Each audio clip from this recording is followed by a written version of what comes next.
Ayyee Qur'aana keessan irraa hundi keessan iyyuu azaba sentan malee hin haftan kan jedhu ragaa yoon sii kennee akkam goota. Eenyu akkasiin jedhe? Qur'aana keessan. Hin jedhu Qur'aanni akkasiin jedhu. Ragaa si laadhu. Ragaa naa laadhu. Naa guddisi. Qur'aanni jannatatti waan sin galchineefidha. Akkasiin jedhe ani Qur'aanni jannata akkaataa seenan barsiisa ka jettu Qur'aanni hin barsiisa. Okay, Qur'aanni ni barsiisa jannata akka seenan. Waadaan nuuf galeetiin jira Rabbiin subhaanahu wa ta'ala. Waadaan nuuf galee jira karaa jannata seenanii. Kanarratti dubbachuu dandeenya maal hojjettee seentaati jannata? Hujii gaggaarii hujii karaa nabiyyootaatiin dhufe. Amantiidhaa fi hujiidhaan seenan jannata. Amantiidha dura dursoodha erga sani ammoo hujii salaata sooma qabeenya kan kee irraa miskiinaaf waa kennuu hajjii gochuu seegaltee hujiilee kan jedhamu isa kana waan gaarii dubbachuu waan hamaa irraa goru sagaagalummaa dhiisuu dhala dhiisuu wantoota akkana kanneen. Wanna kana keessaa wanta hojjette qabdaatam. Salaata ni salaata amma duratti iyyuu salaatee ka'ee miti isaa? Ayyee kanaaf jannata ni galtaare. Ni galee akkana duunaan ni galee kan shakkii godhattaasa? Maali akkanatti duugee ni shakkitama?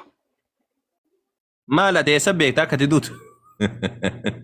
Ati ni beektamoo isaa? Ragaan alaadhu kaasammaatiif isa dubbattiif ragaan alaadhu. Gaafa du'an akkatti du'anii fi akkaataa itti du'anii fi maal irratti akka du'an nam tokko ka beeku hin jiru. Si galtee anarraa gaafachuu jira too taate akka kanatti akka muslima ta'e kanatti duunaan jannata seena. Laakiin ammoo karaarraa maqee Rabbiin subhaanahu wa ta'ala haa tiksuuti. Kiristaana haa ta'u maal ta'u waan biraa taanaan ammoo ibidda seena akkasitti qabadhu jabeessi.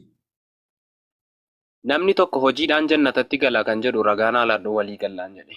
Okay. Isa kana akkasitti dubbadhu malee ati mataadhaan hin haasa'iin goobazii koo. Okay? Mataadhaan hin haasa. Yoo mataadhaan haasa mataan nama socho'u asii galte. Maal jedhaa? Suuraa lammaffaadha. Ayata 123 irraa. Suuraa afuraffaadha. Ayata 123 irraa kaasee si dubbise. Hawwii keessanii fi hawwii abbootii kitaabaatiin hin taane jedha. Jechuun waan isa akka isin hawwitanii fi akka warri musliman taane akka warri kiristaanaa fi yahudaadha ta'esan akka isaan hawwanii miti jedha. Namni hamtuu hojjetee isaan mindeeffama. Rabbii gaditti jaalallee fi gargaaraas isaaf hin jiru jedhee dubbate. Maal jedhe achi boodaan? Dhiiraa fi dhalaa irraa namni mu'mina ta'ee, mu'mina jechuun nama amantii qabu ta'ee jechuudha. Yoo Ingiliffaa qabaatte arguu jirtaa miti isaa? Arguu jirtaa miti isaa? And is a true believer. Yoo dhugumaan amane in the oneness of Allah subhanahu wa ta'ala muslima yoo ta'e jechuudha. Tokkichummaa Rabbiitti yoo amaneetiin jedhe ergasani ammoo hujii gaggaarii yoo hojjete jechuudha. Mu'mina ta'ee hujii gaggaarii yoo hojjete. Tokkichummaa Rabbiitti amanee hujii gaggaarii yoo hojjete isaan sun jannata seenuu jedhe. Namoonni akkanaa kunniin dhiiraaf dhalaa irraallee haa ta'u namni amantii qabaate mu'mina ta'ee hujii gaggaarii hojjete isaan sun jannata seenuu jedha. Arguu jirtaa miti ree? Itti fufii dubbiseeyye. Hanga tuqaa timiraas hin miidhamanuu jira. Tuqaa timiraa jechuun caafii muka timiraa irratti waan timira yoo nyaattee beektee waan xiqqoo siidhaa waan jira. Akkasiillee miidhama. Wama xiqqoo illee miidhaman jarri sunniin jedha.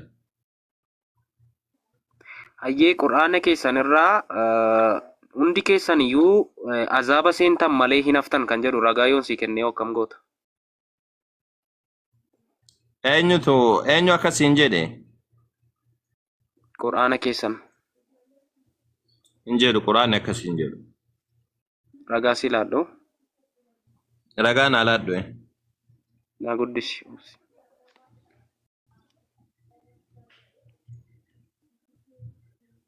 Si guddisee jira.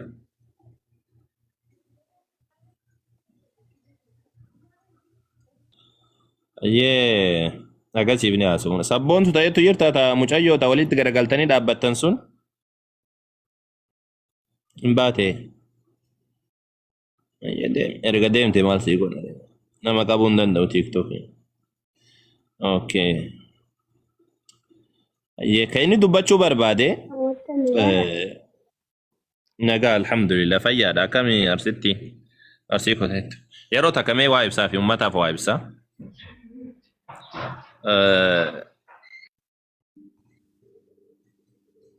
كايني دبچو برباد سلا بكوانا كنا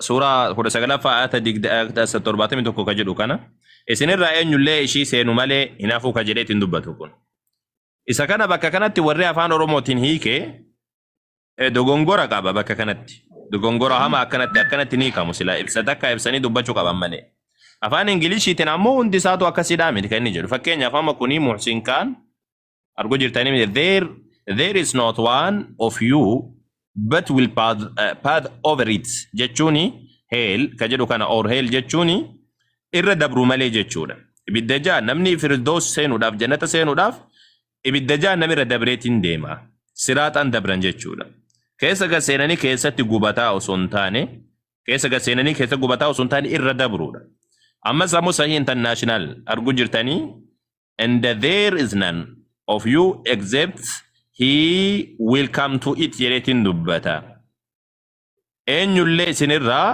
ka irra dhufne isii irra dhufu malee tokkollee hin hafuu jedheetiin dubbata akkana jechuun hiikni isaa wagguu dubbatu argu jirtanii miti isaa irra dabruudha jedheetiin dubbata karaan ibidda jahannamtu dura jannata dura wajira waan ta'eef irra dabraniitiin garas cehuudha jechuu irra dabraniitiin garas cehuudha sawwajjinu rabbiin subhaanahu wa ta'ala maal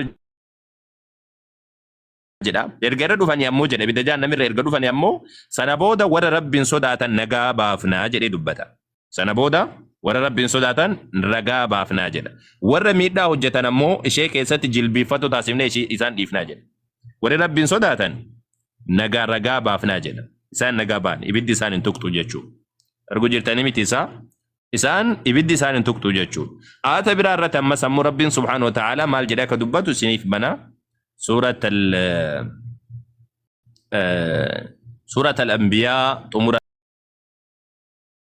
isinirraa ka irran dhufne isii irra dhufu malee tokkollee hin hafuu jedheetiin dubbata akkana jechuun hiikni isaa wagguu dubbatu argu jirtanii miti isaa irra dabruudha jedheetiin dubbata karaan ibidda jahannamtu dura jannata dura wajira waan ta'eef irra dabraniitiin garas cehuudha jechuu irra dabraniitiin garas cehuudha sawwajjinu rabbiin subhaanahu wa ta'ala maal